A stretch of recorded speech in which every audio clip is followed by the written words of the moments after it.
Son bir mesele, ihtilaf edildiği zaman, birbirimizle ihtilaf ettiğimiz zaman əsl olana qayıtmaq lazımdır. Əsl olan nədir? Allah subhanahu wa ta'ala buyurur ki, ya eyyuhəl-ləzine əmənu, ey iman edənlər, ati'ullaha və ati'ur rasulə, Allaha və Rasuluna itaat edin. Və ulil əmri minkum, və içinizdən olan əmr sahiblərinə. Fə in tənəzətum fi şeyin fərudduhu ilallahi və rasul, in kuntum tu'minuna billahi vəl yevmil əxir. Bir şey haqqında ixtilaf etdiyiniz zaman onu Allaha və Rasuluna qaytarın. Əgər Allaha və axirət gününə iman edirsinizsə.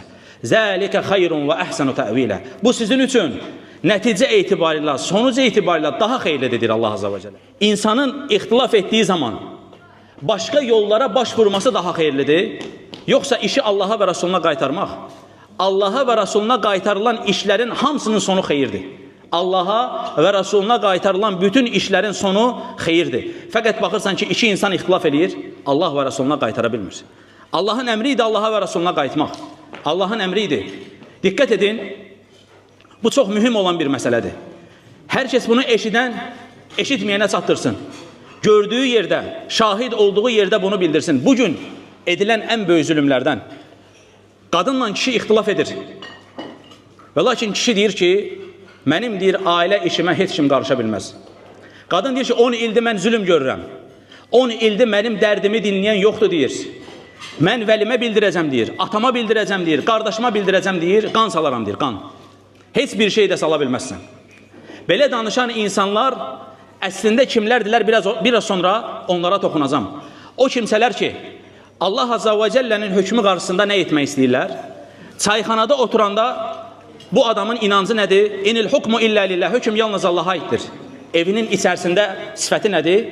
Əfə hukməl cahiliyyəti yəbğun, onlar cahiliyyə dönəminin hökmünü mü istəyirlər?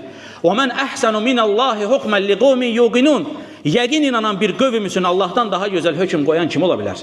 Onun o hökm Allahındır dediyi şeylər bilirsiniz hardadır? Çayxanada, qutab yeyəndə. Hökm Allaha aiddir, çay içəndə, dostlarla bərabər başqaları haqqında danışanda hökm Allaha aiddir, bəli. Amma evin içərisinə gələndə deyir, qan salaram. Evin içərisinə gələndə deyir ki, mənim ailə işimə heç kim qarışa bilmir. Qadın deyir ki, Allah və Rasuluna, madəm biz anlaşa bilmirik, sənin əhlindən bir nəfər, mənim əhlimdən bir nəfər gəlsin, işi aparaq Allaha və Rasuluna, görürsən ki, adam Allah və Rasuluna gəlmir. Belə insanlara Allah Azza və Cəllə deyir ki, onları Allaha və Rasuluna çağırdığın zaman münafiqlərin səndən üst çevirdiğini görərsən, deyir Allah Azza və Cəllə. Hani onlara deyirsən Allaha və Rasuluna gəlin, münafiqlərin səndən üst çevirdiğini görürsən, deyir Allah Subhanahu və Teala. Qadın sənə deyir Allah və Rasuluna gəl, qarşıdakı sənə deyir Allah və Rasuluna gəl, qan salaram deyir, ortalığı vəlvəliyə və ortalığı dağıdaram deyir. Heç kim deyir mənim ailə işimə qarışa bilməz. Münafiq adam, sən müslümansanmı? Bu müslüman, sən Allaha təslim olmusanmı? Olmamsan. Belə birisi Allaha təslim olmamış kimsədir.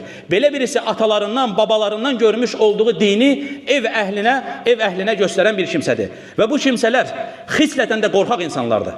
Zövcəsinə qarşı böbürlənən, zövcəsini kiçik duruma düşürdən, onu evdə təhqir eləyən insanlar vallahi günün sonunda gəlib boyunlarını büküblər.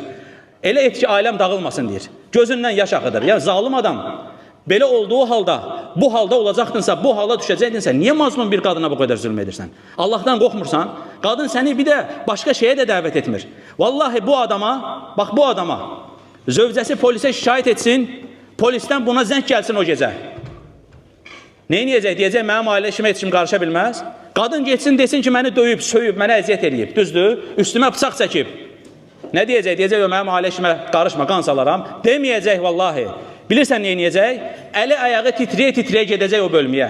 Amma qadın deyəndə ki, gəl Allah və Rasuluna, gəl sənin ailəndən bir nəfər, mənim əhlimdən bir nəfər olsun, oturaq söhbət eləyək. Yox deyir, mənim ailə işimə heç kim qarışa bilməz. İndi bu adam münafiqdir yoxsa yox? Münafiqdir özə böyündən. Allaha təslim olub yoxsa yox? Yox. Allahdan başqalarının qorxusu Allah qorxusunu üstəliyib. Belə insanlar görəndə bilin ki, bu insanlar xəbisdirlər. Bu insanlar Allah Azza və Cəllə o çayxanada yekə-yekə danışıb, evində bu cür zülm eləyən insan mərd insan ola bilməz. Mərd olan insan özündən aşağıda olan insana zülm eləmir. Necə bir kişi özündən zəif olan bir məxluqun üzərinə bıçaq çəkə bilər? Necə bir kişi 10 ildir, 11 ildir onunla başını yastığa qoyan, onun 4 dənə övladını böyüdən, 5 dənə övladını böyüyən qadının üzərinə, uşaqlarının gözü önündə necə bıçaq çəkə bilər? Zalim deyil bu adam, zalimdir bu adam. Bu adam, məgər bu kişilikdir, kişiliyini evdə qadına göstərən bir insan, həqiqi mənada o kişilik xislətini başqa yerdə göstərə bilmir.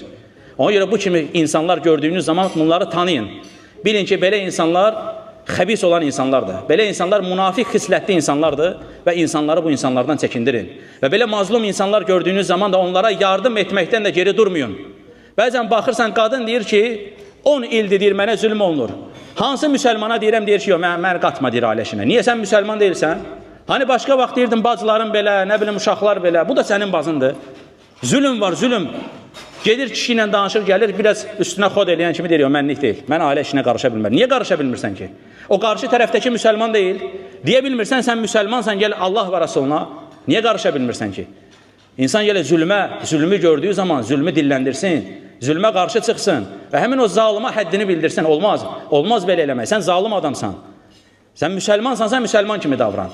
Əgər deyilsənsə, de sənə o cür müamilə edək. Ona görə belə insanlar gördüyünüz zaman yardım edin. Mazlum insanlar gördüyünüz zaman onlara yardım edin. Zalimlara meyl etməyin. Necə Allah subhanahu wa ta'ala edir ki, yoxsa o sizə də toxunar, deyir Allah azza və cəllə.